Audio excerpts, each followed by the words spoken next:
1장 15절, 17절 짧으니까요. 우리 한 목소리로 함께 읽도록 하겠습니다. 그러므로 나는 할 수 있는 대로 로마에 있는 너희에게도 복음 전하기를 원하노라. 내가 복음을 부끄러워하지 아니하노니 이 복음은 모든 믿는 자에게 구원을 주시는 하나님의 능력이 됨이라. 먼저는 유대인에게요 그리고 헬라인에게로다. 복음에는 하나님의 의가 나타나서 믿음으로 믿음에 이르게 하나니 기록된 바 오직 의인은 믿음으로 말미암아 살리라 함과 같으니라. 아멘. 1장 17절 같은 경우는 로마서 전체의 주제라고도 할 수 있고 나머지 내용을 이끌어가는 굉장히 귀한 또 진리라고 할 수 있습니다. 그래서 여기에서 어떤 기독교 진리가 하나가 나오는데 이신칭의, 이신특이라고 하는 믿음으로 말미암아 살리라 함과 같으니라 라고 하는, 그래서 믿음으로 구원을 얻게 된다고 하는 귀한 진리가 담겨있는 또한 귀한 구절입니다. 오늘 이 구절을 가지고 이런 설교 제목을 제가 한번 정해보았습니다. 내가 복음을 부끄러워하지 아니하노니. 오늘 16절 앞 서두에 나오는 표현 그대로 내가 복음을 부끄러워하지 아니하노니 라고 하는 제목으로 오늘 저와 여러분이 말씀을 나누고자 합니다. 그래서 오늘 우리에게 주시는 말씀, 내가 복음을 부끄러워하지 아니하노니입니다. 여러분 명절을 잘 보내셨습니까? 예, 날씨가 많이 추웠는데 이동 가운데 이렇게 편안하게 잘 다녀오셨습니까? 아직 추운 날씨가 다 풀린 것은 아니지만 건강 잘 챙기시길 바랍니다. 제가 이번 명절에 우리 교회 성도님들 중에는 또 연로하신 분들이 많으셔서 이렇게 오고 가는데 아니면은 지내는데 날씨가 추워서 혹시나 넘어지지는 않으실까, 또 감기 걸리지는 않을까, 또 우리 자녀들도 건강이 좀 힘들지는 않을까 염려를 했었는데 오늘 이렇게 얼굴 보니까 다들 밝은 것 같아서 되게 좋습니다. 저만 좋네요. 예, 옆에 계신 분들하고 다시 한번 인사하도록 하겠습니다. 사랑합니다. 축복합니다.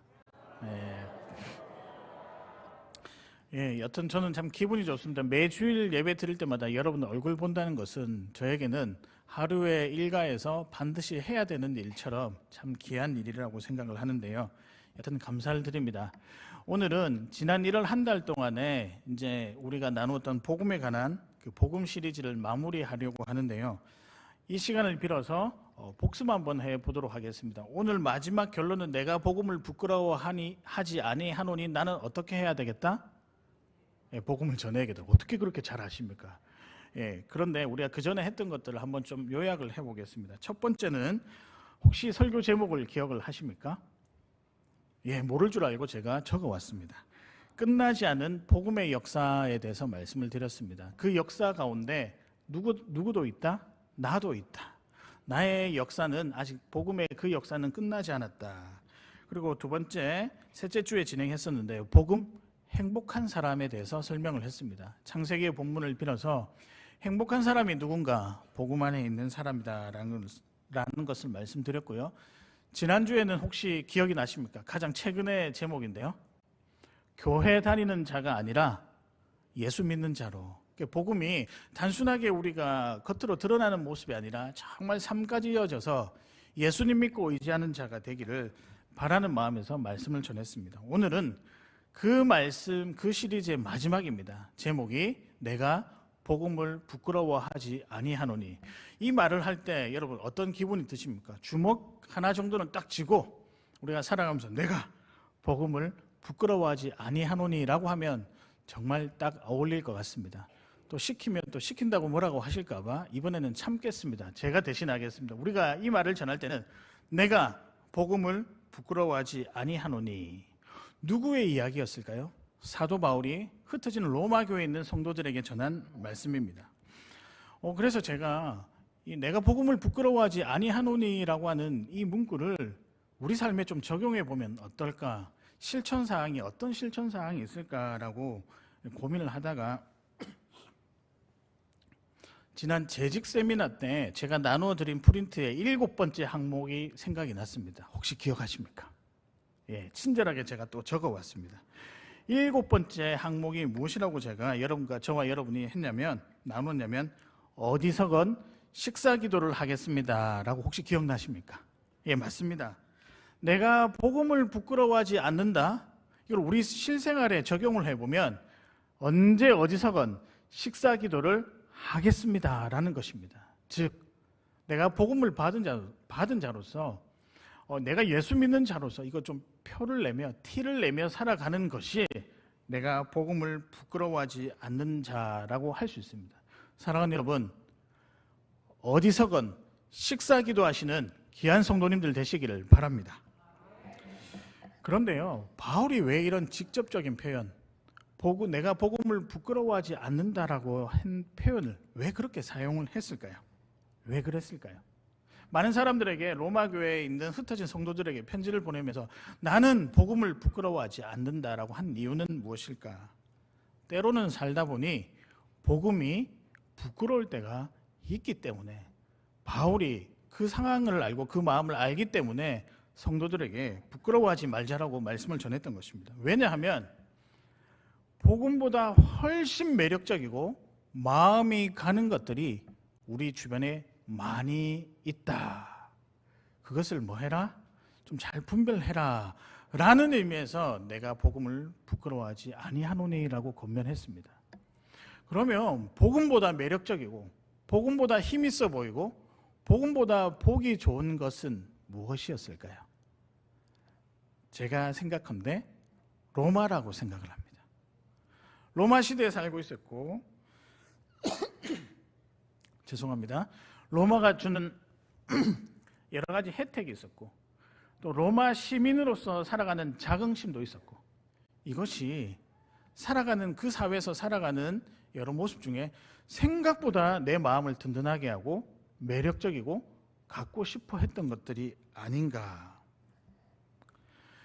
생각해 보니 복음이 없이도 로마를 소망하며 살아가니 훨씬 더 잘 살게 되고 훨씬 더 편하게 되고 훨씬 더 멋있어 보이더라는 것입니다. 로마를 바라보다가 복음을 가진 내 모습을 바라보니 조금 초라해 보이기도 했던 것입니다. 여러분, 그래서 바울이 알았던 거예요. 바울이 살다 보니, 바울이 여러분 어떤 사람입니까? 다메섹 도상에서 크게 회심한 사람 아니겠습니까?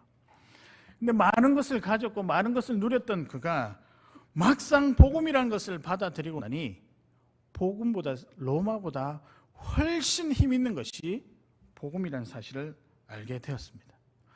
그래서 오늘 이 시간에 저와 여러분이 이 복음에 대해서 나눌 때 저는 이 바울의 고백이 다름 아니라 우리의 고백이 되었으면 좋겠습니다. 여러 가지 이 세상 살아가다 보면 매력적인 것이 많이 와서 우리에게 다가온다 할지라도 로마보다 더 귀하고 좋은 것은 복음이라는 사실을 가슴에 확실히 안고 부끄러워하지 않으며 살아가시는 우리 귀한 성도님들 되시기를 다시 한 번 더 권면을 드립니다. 그렇다면 우리가 복음을 부끄러워하지 말아야 할 이유는 무엇인가? 사실 이미 여러분들이 잘 아는 것들인데요, 가장 기본적인 것들이지만 하나씩 확인하면서 오늘 우리 마음에 새겼으면 좋겠습니다. 복음을 부끄러워하지 아니하는 첫 번째 이유는 생각보다 강하기 때문입니다. 오늘 갑자기 기침이 나네요. 우리가 복음을 부끄러워하지 말아야 하는 이유는 복음은 생각보다 뭐하다고요? 강하기 때문입니다. 여러분, 사도 바울이 복음을 부끄러워하지 않다라고 고백했을 때는 로마보다 복음이 훨씬 더 힘이 강했기 때문입니다. 세상이 주는 그 어떤 힘과 매력보다 복음이 가지고 있는 기쁨과 행복과 매력이 훨씬 더 우리에게 유익하고 또 좋다라는 것입니다. 제가 어떤 사람들의 모임에 참석을 한 적이 있는데요, 은혜 나눔을 하는 자리였습니다. 몇 년 전이었는데 그 은혜 나눔을 하는 자리에 가니 은혜 나눔과는 조금 달리 이런 이야기를 하더라고요. 해외여행을 어디 다녀왔냐, 얼만큼 다녀왔냐, 또 어떤 차를 타고 다니느냐, 무엇을 먹느냐, 자기 아는 사람은 누구누구인데 자식에게 용돈을 많이 받더라, 너는 얼마 받냐, 소위 가지고 누린 것들에 대한 그 자랑을 하는 그런 제가 자리에 있었습니다. 좀 그렇더라고요. 그러면서 이분들이 뭐라고 이야기하시냐면 예수님 잘 믿어서 지금 이렇게 된 것이다 라고 이야기를 하는 것을 제가 들었습니다. 제 마음속에 처음에는 냉소적으로 뭐 그게 대수라고, 은혜를 좀 잘못 알고 있는 것 아니야 라고 그렇게 생각을 했었습니다. 근데 참 인간이 연약한 게요. 시간이 지나니까 부럽더라고요. 그렇지 않습니까? 시간이 지나니까 아니 나도 은혜 가운데 살고 있고 예수님 잘 믿는데 나도 좀 저렇게 되었으면 좋겠다. 나도 예수님 잘 믿으면 저렇게 될까? 라고 하는 순간의 의심이 제게 들었었습니다. 물론 의심이라고 하기에는 어쩌면 저의 속내일 수도 있겠죠. 그리고 그렇지 못한 나의 현실을 쳐다보니 조금 답답해지기도 했었습니다. 저는 물론 그렇습니다. 우리 성도님들이 예수님 잘 믿어서 하는 일마다 잘 되었으면 좋겠습니다. 별로 그런 의지가 없어 보이십니까? 저는 정말 잘 되었으면 좋겠습니다. 돈도 많이 벌고요. 세상 가운데 선한 영향력도 많이 발휘했으면 좋겠습니다. 그런데 여러분, 이 모든 것은 누릴 수는 있어도 영원히 가지지는 못합니다. 이 우리 수많은 이런 매력적인 것들을 우리가 누릴 수는 있어요. 그러나 영원히 가지지는 못한다는 것을 여러분 꼭 기억하시길 바랍니다. 복음과 로마의 힘의 결정적인 차이가 어디냐? 바로 이 부분입니다. 생각보다 강하다고요? 예, 이 부분입니다. 왜냐하면 누릴 수는 있죠. 어느 정도 노력을 해서 누릴 수는 있겠죠. 그러나 영원히 가지지는 못합니다. 여러분, 성도의 삶은, 이 세상에서의 삶은 어쩌면 1라운드입니다. 2라운드가 남아있어요. 그 2라운드는 영원한 삶이죠. 그 영원한 삶을 영원한 삶을 살아갈 때 필요한 것이 무엇일까요? 복음으로 얻게 된 믿음입니다. 그렇죠? 그러나 로마의 권력이, 로마에서 얻은 돈이, 내가 살아가는 여러 가지 즐거움들이 영원히 천국 가서 누릴 수 있을까요? 아니라는 거죠. 여기에 여러분 힘이 있다는 것을 우리가 꼭 기억해야 할 것입니다. 물론 로마 사회에 속한다는 것은 굉장히 매력적인 일입니다. 왜냐하면 그 당시 로마라는 나라 자체도 굉장히 넓었고요. 로마 군대 굉장히 싸움을 잘했지 않습니까? 힘 있는 군대, 권력의 상징이었습니다. 그리고 로마의 법과 로마의 도로는 세상의 중심으로 연결되는 그 어떤 부러움을, 비교할 수 없는 부러움을 가졌고, 내가 로마에 속해 있다는 것, 로마 시민이 되었다는 그 자체가 이 모든 것을 누리기에 충분한 자격이 되었다라고 생각을 했었습니다. 그래서 많은 사람들이, 노예들도 그렇고요, 돈으로, 자기의 공로로 로마 시민권을 많이 사서 누리려고 했습니다. 왜냐하면 부러웠어요. 그러나 여러분, 누릴 수는 있어도 뭐 할 수 없다고요? 영원히 가질 수는 없다. 이 세상 살아가면서 우리가 많이 누릴 수 있는 것들이 너무나도 많습니다. 그러나 여러분 꼭 기억해야 될 것은 영원히 가질 수는 없다. 근데 여러분 반대로 복음은요, 이 세상 가운데서도 누릴 수 있지만 계속 연장되어서 영원히 우리에게 누리게끔 하고 가지게끔 한다는 것입니다. 그래서 저는 우리가 가지고 갈 수 있는 소유 하나를 삼으라면 저는 여러분이 복음이 되었으면 좋겠습니다. 복음에 대한 열정, 복음에 대한 마음이 여러분에게 있었으면 좋겠습니다. 다른 것들은 다 한계가 있는 것이죠. 그래서 여러분 이 사실을 사도 바울이 알았던 것입니다. 그래서 16절에 무엇이라고 이야기하냐면, 복음을 부끄러워하지 아니하노니 복음은 모든 믿는 자에게 영원한 구원을 주시는 하나님의 능력, 힘이라. 이 힘이 누구에게 주어졌을까요? 오늘날을 살아가는 저와 여러분에게 주어졌다는 것입니다. 그래서 진짜 힘은 무엇이냐? 그럼 누군가가 물어보신다면 당신에게 삶의 원동력, 삶의 힘, 그리고 살아가면서 여러 가지 가진 것들도 참 많아 보이지만 그래도 당신에게 힘은 무엇이냐, 당신을 자랑스럽게 하는 것은 무엇이냐라고 했었을 때 저는 여러분이 복음이라고 부끄러워하지 아니하고 선포하는 여러분이 되셨으면 좋겠습니다. 가끔 그런 생각을 해보는데요, 이 복음으로 인한 기쁨, 우리가 말은 듣고 복음으로 인한 행복은 많이 설명도 들었는데 이 기쁨이 어느 정도일까? 제가 볼 때는 이건 인간의 언어로는 표현하기도 이해하기도 힘든 것이라고 생각을 하는데요. 왜냐하면 복음이 우리 안에 들어오면요, 완전히 새 판이 짜여집니다. 이전에 누릴 수 없었던 것들이 보이기 시작하고요, 이전에 생각하지 못했던 것들이 보이기 시작하는데, 어머나, 이 모든 것들이, 새롭게 보였던 모든 것들이 우리 안에 무엇으로 다가오냐? 기쁨으로 다가온다는 것입니다. 저는 이 기쁨을 누렸으면 좋겠습니다. 여러분들이 누렸으면 좋겠습니다. 사랑하는 여러분, 이 복음이 진짜 힘 있는 증거 딱 하나가 있는데요. 이건 다른 어떤 힘과 비교할 수 없는 힘이 하나가 있는데, 그 증거가 무엇이냐? 저와 여러분이 알고 있는 우리 주 예수 그리스도라는 사실입니다. 그분이 우리를 위해 이 땅에 내려오시고 우리를 위해 십자가에 달려 돌아가시고 3일 만에 부활하셔서 우리로 하여금 영원한 것을 누리게끔 한 이 힘이 그냥 가짜가 아니라 진짜라는 사실을 우리 주 예수 그리스도를 통해 보여주고 있습니다. 물론 로마가 조금 좋아 보이긴 해요. 그렇죠? 돈이 조금 좋아 보이긴 합니다. 아니, 돈 싫어하는 사람 있습니까? 저도 돈 좋아합니다. 그러나 기억하십시오. 이게 진짜 힘은 아니라는 사실을요. 진짜 힘은 우리로 하여금 영원히 살게끔 하는 진짜 힘은 저와 여러분이 누리고 있는 복음이라는 사실을 기억하시고, 복음을 부끄러워하지 아니하고 오늘 우리에게 주신 하루의 삶을 한 걸음 한 걸음 전진해 나가시는 귀한 여러분 되시기를 주님의 이름으로 축복합니다. 복음이 부끄러워하지 않는 이유 두 번째는요, 유일한 소망이기 때문입니다. 복음은요, 소망입니다. 특별히요, 실패한 인생들에게 소망이 되는 것을 여러분 꼭 기억하시길 바랍니다. 다르게 표현드릴까요? 조금 낙담한 인생들, 마음이 무뎌진 인생들, 마음이 무너진 우리의 영혼들에게 복음이 다시 일어날 수 있는, 다시 회복할 수 있는 소망이 된다는 것을 여러분 꼭 기억하시길 바랍니다.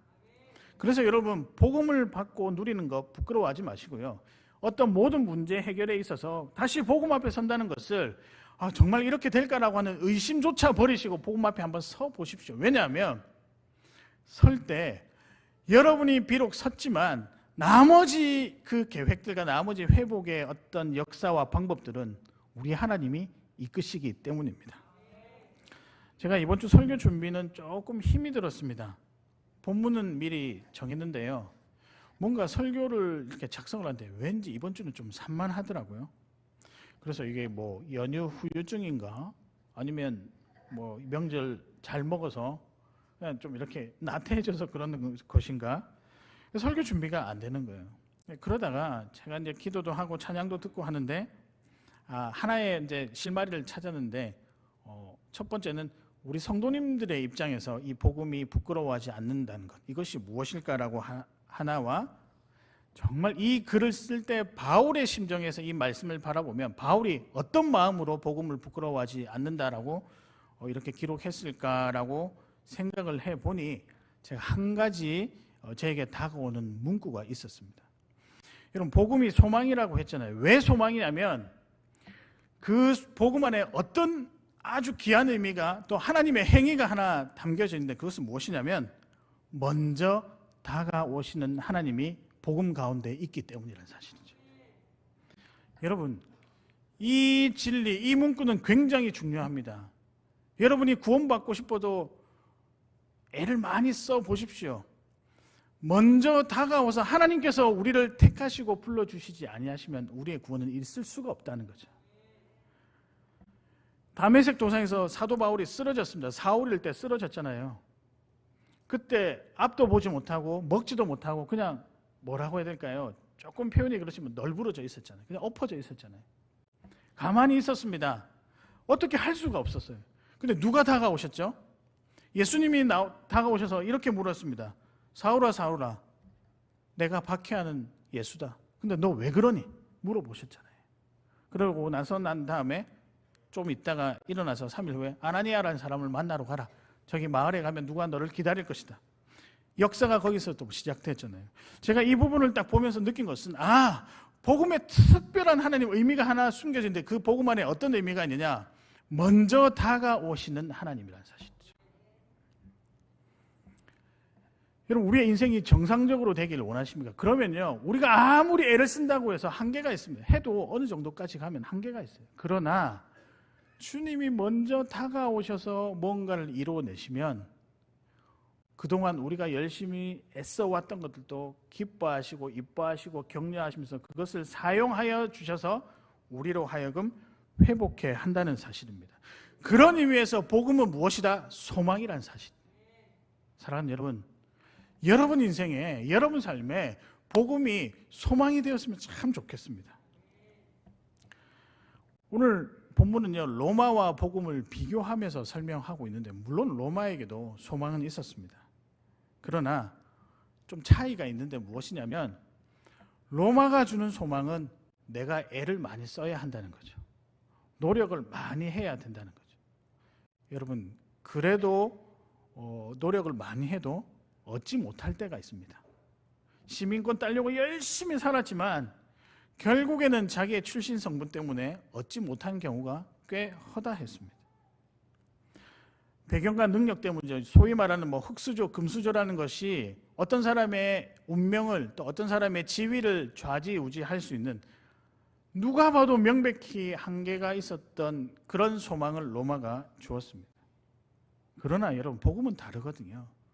복음은요, 애초부터 우리에게서부터 시작된 게 아니라 하나님으로부터 시작되었기 때문에 그 자체가 힘이 있고 그 자체가 정확하며 그것만 누리고 살아도 바른 방향으로, 힘 있는 사람으로, 그 다음에 능력 있는 사람으로 바뀔 수 있다는 것입니다. 저는 특별히 이 복음이 여러분에게 주는 여러 가지 유익들이 있지만 저는 이게 아주 핵심적이라고 생각하는데요, 여러분의 영혼을 바꿉니다. 특별히 조금 이런 용어를 쓰면 모르는 자아라고 하죠. 여러분 안에 있는 자아를 바꾸는 게 복음입니다. 저는 그런 걸 많이 봤거든요. 복음이 들어오니까요, 사모하는 자, 그 사람에게 주시니 어떤 것들이 바뀌었냐면, 어두웠던 과거가 청산되고 아무것도 할 수 없었고 넉넉고 있었던 허망함이 그 인생 가운데 사라지고요, 그동안에 사람 눈치 참 많이 보고 살았는데 사람 눈치 안 보게 되고요, 자기 자신을 사랑하지 못해서 늘 마음 한구석에 힘들었는데 그런 얼매임에서 사라지고요, 부모로부터 받았던 상처, 다른 사람으로부터 받았던 상처 때문에 위축감이 들어서 한 걸음 한 걸음 내딛는 것이 그렇게 힘들었던 모든 얼매였던 것에서 자유케 되는 은혜를 많이 보았습니다. 여러분, 이 복음이요, 한 사람의 영혼을 완전히 바꿔버린다는 거예요. 얼마나 귀합니까? 제가 창원에 내려오기 전에 어디서 살았냐면 경기도 용인 수지라는 곳에서 살았습니다. 제가 오랫동안 그 한 지역에서만 살았는데요, 근데 거기 가면은 항상 밀리는 구간이 있어요. 아침에도 밀리고요, 오전에도 밀리고요, 점심때도 밀리고요, 오후에도 밀리고, 저녁에도 밀리고, 밤에도 밀리는 구간이 딱 있어요. 아니, 도대체 저기는 아침에 밀리는 거는 좀 정상적이지가 않죠. 오전에 밀리는 건 정상적이지가 않잖아요. 아니, 그래서 저기 왜 이렇게 차들이 많이 몰리지? 그리고 더 좀 이렇게 생소했던 것은 그 옆에 스타벅스가 있었는데요, 사람들이 차를 대놓고 스타벅스에 가서 커피 한 잔을 빼가지고 장시간을 기다릴 정도로 차가 쭉 서 있다는 거예요. 거기에 뭐가 있었냐면요, 복권 파는 곳이라고 되어 있거든요. 근데 여러분, 이 정도 놀라시면 안 됩니다. 그 옆에다가 뭐라고 적혀 있냐면, 제가 적어왔는데, 복권 1등 24번 당첨된 곳. 안 놀라시네요. 24번 당첨됐다. 그러니 사람들이 거기 혹해가지고, 여러분, 복권 파는데 저는 주차 요원이 6명 있는 거 처음 봤습니다. 그러니까 밀릴만 하겠죠. 근데 씁쓸하더라고요. 사람들이 저게 관심이 많구나. 누구는 재미라고 합니다. 근데 어떤 사람들은요, 거기 목숨 거는 사람들도 있더라고요. 근데 제가 단언코 말씀드릴게요. 거기에 소망은 없습니다. 복권이 영원한 생명을 보장해 주지는 않아요. 귀한 인생에 대한 소망은 없습니다. 영원한 생명에 대한 소망도 없고 기쁨도 없을 것이라. 물론 이제 하나 샀는데 10,000원짜리 되면 걸리면 세금 떼고 절반 받고 커피 한 잔 사 먹을 수 있는 기쁨은 있겠지요.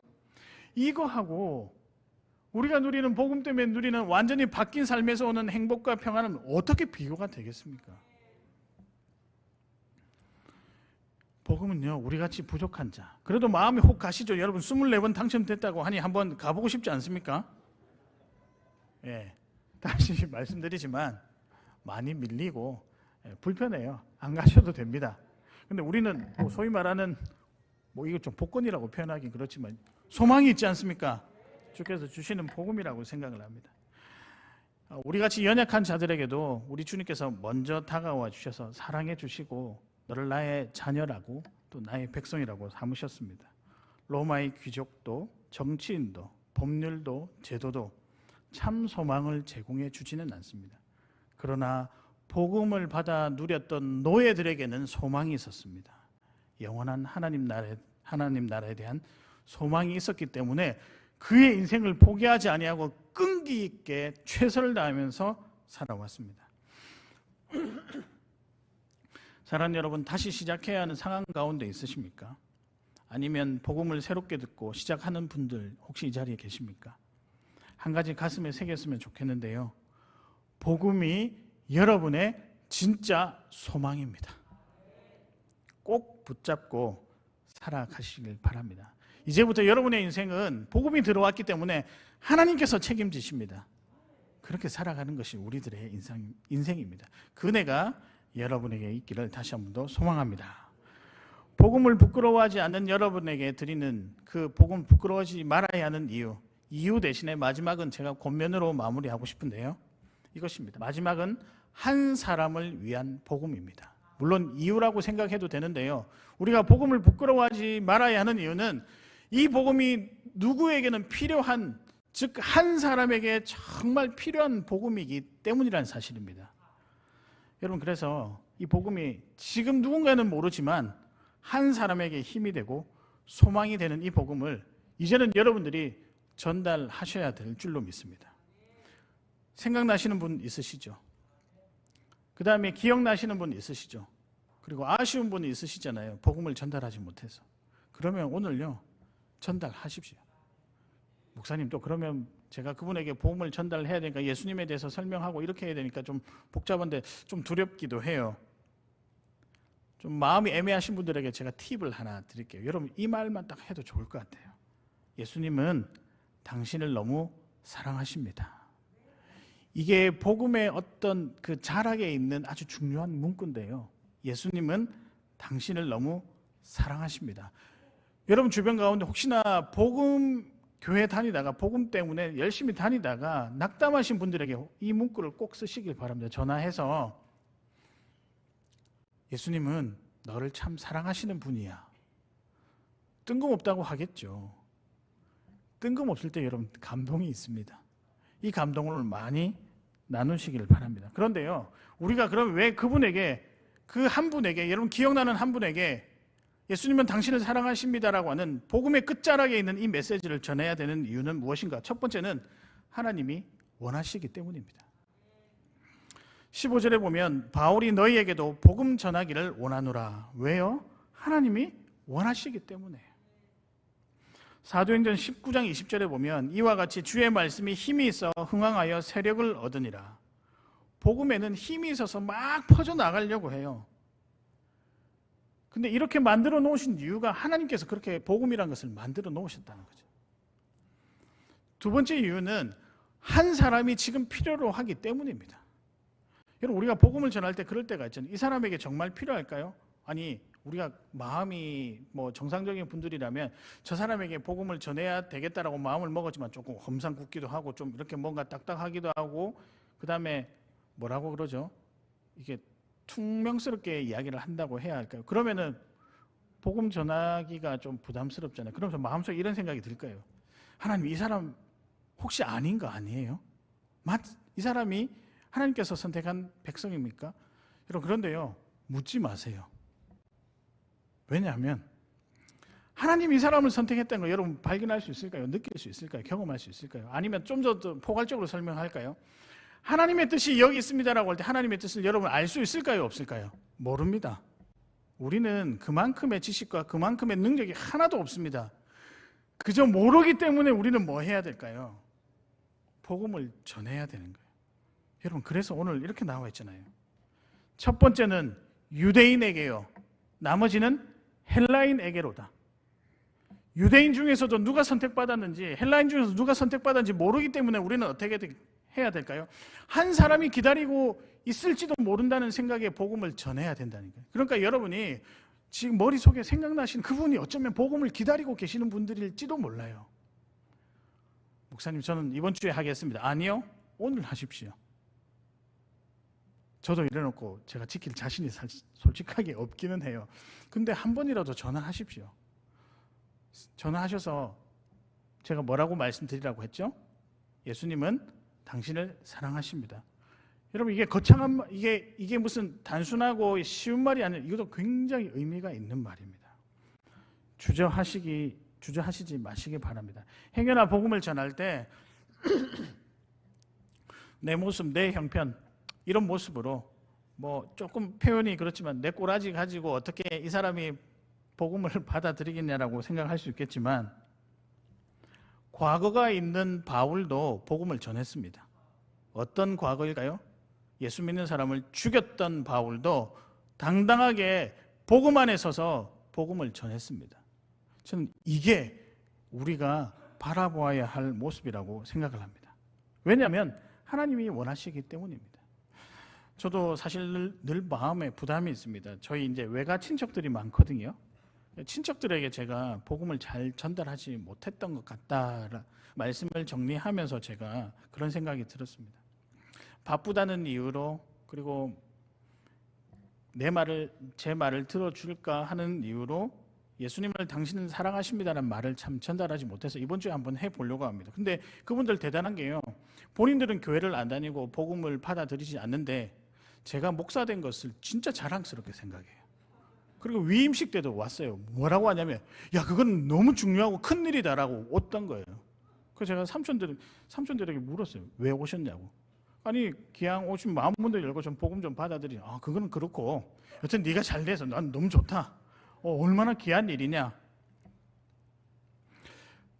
그런 생각이 들더라고요. 이게 귀한 일을 아는 정도라고 어느 정도 인식이 된다면 예수님은 당신을 사랑하십니다라고 하는 이게 마음속에 들어와서 스파크가 일어날지 누가 알겠습니까? 사랑하는 여러분, 한 사람을 위한 복음이 여러분 주변에, 아니 한 사람을 위한 복음이 이미 주어졌습니다. 믿으시죠? 무기가 주어졌습니다. 가지고 와서 한 사람에게 복음을 전하는 여러분 되시기를 바랍니다. 물론 군대에서 복음을 받으신 분들도 있고요, 지나가다가 전단지 하나 때문에 마음이 열려서 복음을 받으신 분들도 있고요, 어떤 분들은요 그냥 여기 교회 바깥에 쓰여 있는 문구 하나 보고 들어와서 예수 믿었던 자들도 있다는 것을 제가 들었습니다. 사랑하는 여러분, 한 영혼이 떠오르십니까? 여러분 가정에 있는 한 분이어도 좋고요, 친구여도 좋고 부모님이어도 좋고 다 좋습니다. 제가 창원교회 와서 계속해서 정말 좀 강렬하게 다가오는 기도 제목 중에 하나는 우리 가족 중에 믿지 아니하는 분들을 위한 기도가 정말 절실하다. 이제 생각이 났습니다. 제가 왜 목이 칼칼한지 알았습니다. 지난 금요일 날 금요기도 때 너무 기도의 소리를 많이 내가지고 소리를 질러가지고 제가 그때 기억납니다. 마지막 쯤에 복음을 듣지 아니한 가정을 위해서 하자고 했었는데요, 정말 간절하더라고요. 사랑하는 여러분, 한 분이 여러분이 전달하는 예수님은 당신을 사랑하십니다라고 하는 복음의 끄트머리에 있는 이 메시지를 듣기를 원하십니다. 기억하시고 전달하시고, 그래서 우리가 이 복음이 한 영혼을 바꿀 것이라고 하는 복음을 부끄러워하지 아니하고 살아가시는 귀한 여러분 되시기를 주님의 이름으로 축복합니다. 제가 말씀을 정리하겠습니다. 오늘의 말씀은 내가 복음을 부끄러워하지 아니하노니입니다. 우리가 복음을 부끄러워해야 하지 아니하는 이유는 무엇일까? 첫 번째는 복음은 생각보다 뭐하다? 강하다. 두 번째입니다. 복음은 무엇이기 때문에? 소망이기 때문입니다. 소망이기 때문에 그 밑에다가 만약에 기록을 하신다면 한 가지를 딱 쓰십시오. 먼저 나에게 다가오시는 하나님. 마지막입니다. 권면인데요, 한 사람을 위한 복음을 향해 나아가시기를 바랍니다. 여러분, 복음을 사모하며 사는 것, 복음을 전하며 사는 것, 이것은 우리끼리 잘 먹고 신앙생활 하는 것이 아니고요, 더 나아가서 여러분 인생에서 영혼이 변화되는 경험을 반드시 누린다는 것입니다. 저는 특별히 우리 자녀 세대들, 청년 세대들에게 제가 권면을 드리는데요, 여러분이 뭐 교회에서도 뭐 조장도 하고 누구를 섬기잖아요. 한 영혼이 복음을 받고 변하는 걸 경험하느냐 안 하느냐는 이건 어마무시한 신앙의 저는 혜택이라고 생각을 하거든요. 여러분, 그러면요, 그렇게 한 영혼을 위해서 섬기면 복음이 소중한지를 알고 하나님의 역사가 여러분 가운데 일어난 것을 진짜 경험할 수 있고요, 예수님의 마음을 알 수 있을 것 같아요. 여러분, 그러면은 우리 믿음이 흔들리지 않을 거라고 생각합니다. 인생의 행복이 복음에게 있습니다. 믿으십니까? 이 행복을 누리시며 살아가시는, 그래서 내가 복음을 부끄러워하지 아니한다라고 마음껏 외치고 살아가시는 우리 사랑하는 창원교회 성도님들 되시기를 주님의 이름으로 축원합니다. 제가 오늘 헌신 찬송은 이게 맞는지 안 맞는지는 잘 모르겠지만 제가 계속 이 찬양이 생각이 나는데요. 내 눈 주의 영광을 보내. 우리 가정 가운데, 우리 삶 가운데, 내가 속한 직장 가운데 복음의 역사가 일어나길 바랍니다 라고 하는 그 마음으로 이 찬양을 함께 우리 불렀으면 좋겠습니다.